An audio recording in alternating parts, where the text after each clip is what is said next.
বাবি তুই আবার খেলছিস? বই খাতা ছড়িয়ে ছিটিয়ে রেখে খেলছিস? ওরম বই খাতা ছড়িয়ে ছিটিয়ে রেখে খেললে সরস্বতী পালাবে। আরে না না মা, আমি নরমাল খেলা খেলছি না, দেখো না প্র্যাকটিস করছি। প্র্যাকটিস? গেমের আবার প্র্যাকটিস? কিসের জন্য, কিসের প্র্যাকটিস? আরে মা দাঁড়াও দেখাচ্ছি। এই দেখো আমার স্কুলে ইন্টার হাউস স্পোর্ট টুর্নামেন্ট হবে, মানে গেমের টুর্নামেন্ট, এর জন্য প্র্যাকটিস করছি। কি বলিস কি রে? যেখানে বাঘের ভয় সেখানেই সন্ধে হয়।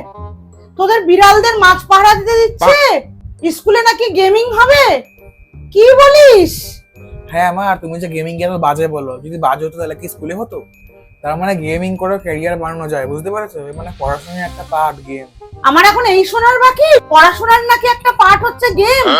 তুই গেম করে এখন ক্যারিয়ার করবি? তোর এই টার্গেট? স্কুল থেকে তো করবে, স্কুলে তো এইসব দেবেই। স্কুলে দেবে না, ওরাও বুঝেছে তোদের দ্বারা পড়াশোনা হবে না। ওই যে বই খাতার পড়াশোনা রেখেছিল, তোরা তো স্কুলে যেতিস না, এখন এসব লোভ দেখাচ্ছে যেন এক্সিস্টিং স্টুডেন্ট গুলো স্কুলে যায় আর অন্য স্টুডেন্ট গুলো তোদের স্কুলে ভর্তি নেয়। আমি বুঝি না। না মা মোটেই না, আমাদের স্কুলে একটা ট্যাবু ব্রেক করছে। কি আবার ট্যাবু ব্রেক করছে তোদের স্কুল?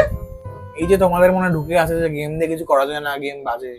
আর শুধু আমার স্কুল কেন, অনেকগুলো স্কুল এরকম করছে, আর কলেজরা এরকমই করছে, স্পোর্ট টুর্নামেন্ট করছে। আমার এসব শোনার দরকার নেই। আমি তোকে স্কুলে যেতে দেবো না। কত তারিখ থেকে কত তারিখ ডেট দেখলাম, আর 7 দিন ধরে স্কুলে খেলতে যাবি? মজা হচ্ছে? তোকে স্কুলে যেতে হবে না, বাড়িতে বসে পড়াশোনা করবি।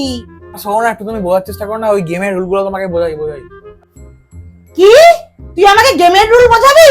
আমি তোকে আসল রুল বোঝাবো। স্কুল ছাড়িয়ে দেবো তোর আমি।